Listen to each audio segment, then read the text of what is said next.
News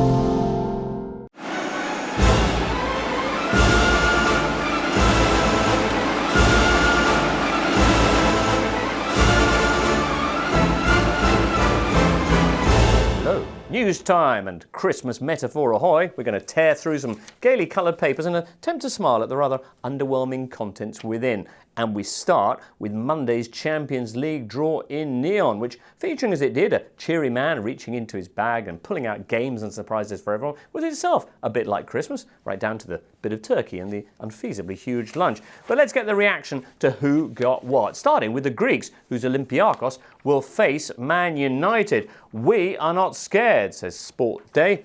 And over here in goal, they say, call us crazy, but we in Piraeus were delighted with this draw. We believe we can win. Oh, Piraeus victory. There'll be money to spend for Olympiakos, says the paper, come January. And our slogan is, do not fear the Anglos. Well, all right then. What of the Turks then, who just this spring were accusing UEFA of fixing things with vibrating balls? Another Christmas tradition, that. And who saw this Monday Galatasaray paired with Chelsea? Worried? Not a bit of it. Let them do the worrying, says Photo Mac. Didier Drogba wanted this draw, but Moo did not, and he's already been left in low spirits, says the paper. All right. Well, the Germans then, four Bundesliga teams through to the knockout stages for the first time ever, build summing up their ties thusly. Some 4G coverage here. Let's see. Schalke got Gel. Bayer Leverkusen got God. Dortmund got Gazprom. And Bayern got Germans. Yep, the Arsenal. And Bild's tame pundit Franz Beckenbauer says Paris are the only one of that lot that our German sides have to worry about. Real are only third in the Liga. And as for Bayern, who will be playing Casablanca this weekend, another Christmas tradition, well, the Gunners are tough because of their Germans, but Munich are still the favourites. Well, surely someone's concerned, though, at meeting the Premier League's mighty representatives in Europe. Well, yes, the Catalans. El Mundo Deportivo, indeed, famously on the morning of the draw, headlining with this: no, not City. And that, of course, is who they duly got, with former Culé hero turned flying pig's head recipient Luis Figo drawing Pellegrini's side out of the hat. It's the curse of Figo, cried Sport the next morning. His hand pairs Barca with the nightmare of the draw. Well, neighbours El Mundo by Tuesday were taking a more measured view. A big match, they say, summing things up nicely there. And they reckon it's bad for Barca, but it's worse for City. Writes Enrique Bañeres, I like to remember the film There's Only One Jimmy Grimble. You're on your own there, I fear, Enric. But anyway, in which a boy who's a mad for City fan is tormented by his United supporting neighbours. Well, these days so much has changed. City and their fans can now walk tall beside United as equals. But for them to do the same with Barcelona, well, they'll have to eat a lot of Yorkshire pudding, writes Enric, before they can do that. Well, I seem to remember if anything got battered in the knockout stages last year in Europe, it was Barca. But anyway.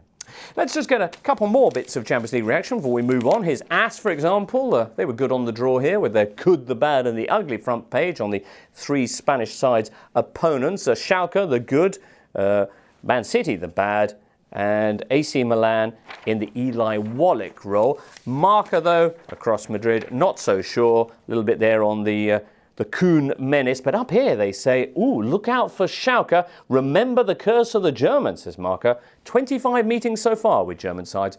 Only once has there been a successful outcome. Well, there's a long way to go and a busy transfer window too between now and the knockout stages, so that's enough on the draw for now. Let's finish off instead with the return of our regular feature, Italian match fixing, which burst back into the headlines this Wednesday with the same old story in a very real sense, all part of that same Calcio Scommesse investigation indeed that's been going on in Serie A since 2011. So long, in fact, that some of the people involved have had time to go out round the back and come back in again, racking up fresh attempts at wrongdoing even after being charged the first time. My word. It also brought, of course, this week some new names, notably the former Lazio and Milan man Christian Brocchi and, boom, Rino Gattuso. Yep, Gattuso, one of the heroes of the 2006 World Cup win. Well, the headline here, the match betting still continues. Rino saying, I'm innocent, I'd kill myself otherwise. And to be fair, he couldn't look more gobsmacked if he'd run into Joe Jordan. Next day, the Corriere were busy proclaiming Gattuso's got nothing to do with it, pointing out that the evidence against him so far consists of somebody trying to get hold of him and him not returning their texts. Still, overall, it is a bleak picture that this paints of the problems that lie unchecked in calcio. Another Corriere headline here. We can't take this anymore, and their editorial says, betraying the passion of the people isn't a crime, it's murder. Well, the message right across the Italian papers indeed, La Repubblica, scandal without end, Il Tempo, rotten football and more, is if only the authorities had dealt with this properly the first time around. Well, not to worry, I'm sure they'll have another opportunity soon enough.